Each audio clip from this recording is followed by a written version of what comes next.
আপনারা জানেন যে 30শে নভেম্বর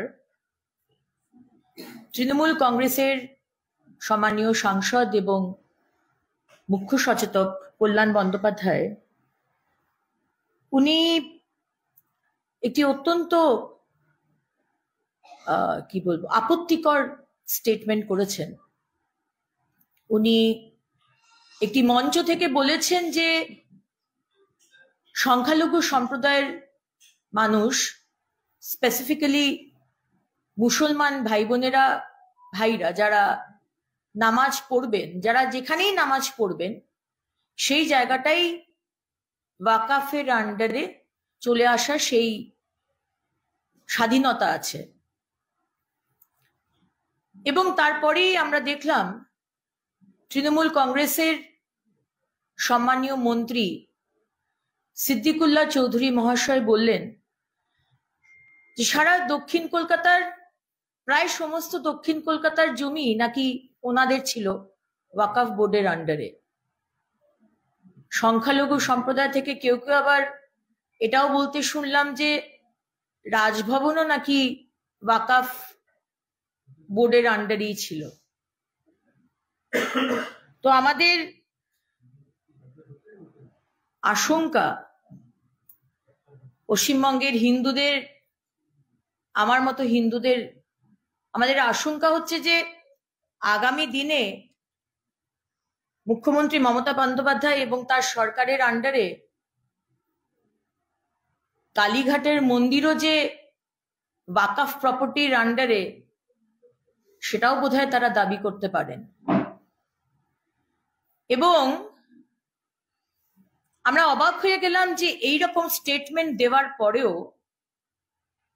যেখানে কল্যাণ বন্দ্যোপাধ্যায় কোনো নভিস, কোনো জুনিয়র, কোনো রাজনীতিবিদ নয়, অত্যন্ত সিনিয়র পজিশনে তৃণমূল কংগ্রেসের রয়েছেন উনি, এই ধরনের ইরেসপন্সিবল স্টেটমেন্ট দিয়ে যে যেখানেই মুসলমানরা নামাজ পড়বেন, মানে কালকে আপনার বাড়ির সামনে যদি নামাজ পড়েন তাহলে আপনার বাড়িটাও কিন্তু ওয়াকফ বোর্ড তাদের এটা দাবি করতে পারে। আমার বাড়ির সামনেও যদি এসে নামাজ পড়ে সেটাও কিন্তু ওয়াকফ বোর্ড দাবি করতে পারে যে সেটা তাদের জমি। এটাই কি কল্যাণ বন্দ্যোপাধ্যায় বলতে চাইছেন? বা সিদ্দিকুল্লাহ চৌধুরী মহাশয়, উনি আপনি এই ধরনের স্টেটমেন্ট করে কি বলতে চাইছেন? এবং মমতা বন্দ্যোপাধ্যায় কোনো স্টেটমেন্ট নেই, কোনো পানিশমেন্ট নেই, কোনো এক্সপালশন নেই এই ধরনের নেতৃত্বের, স্পেশালি কল্যাণ বন্দ্যোপাধ্যায়ের। আপনি কি মেসেজ দিতে চাইছেন আর কাদেরকে এই মেসেজটা দিতে চাইছেন? সারা দক্ষিণ কলকাতায় রেড রোডে নামাজ পড়ে, তার মানে কি বলতে চাইছেন রেড রোডটাও ওয়াকফ বোর্ডের আন্ডারে চলে আসবে? বালিগঞ্জে যেখানে আমি থাকি সেখানে বহু জায়গাতে রাস্তায়, Ballygunge পশেস্ট area, one of the পশেস্ট area, রাস্তায় নামাজ পড়া হয় শুক্রবার, সেটাও কি ওয়াকফ বোর্ডের আন্ডারে চলে আসবে? মাননীয় মুখ্যমন্ত্রী চুপ করে থেকে কি মেসেজটা দিতে চাইছেন? আমাদের যে ওয়াকফ বিল আনা হচ্ছে বা যে ওয়াকফ বোর্ড যে আছে, তার মধ্যে আপনাদের আমি তিনটে বিষয়ে আপনাদের সামনে আনতে চাই।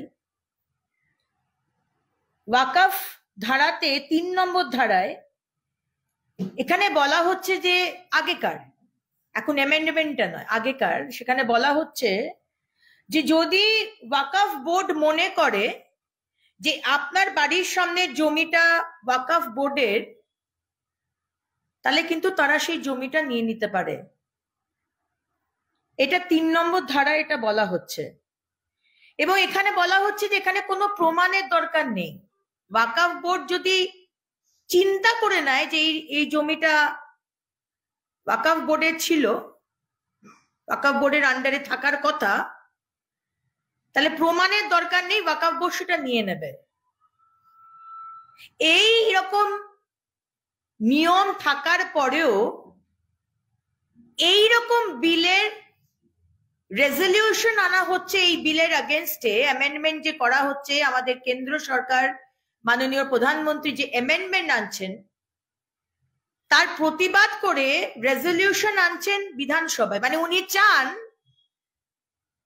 যে হিন্দুদের যে জমি বা সাধারণ মানুষের যে জমি বা ঘর বা মন্দির, যদি ওয়াকফ বোর্ড বলে যে এইটা এই জমি ওয়াকফ বোর্ডের ছিল, ওয়াকফ বোর্ড এটা নেবে, তাহলে আপনি কিন্তু এখানে এই 3 নম্বর ধারা অনুযায়ী আপনি বলতে পারবেন না। মুখ্যমন্ত্রী এটাকে সমর্থন করছেন।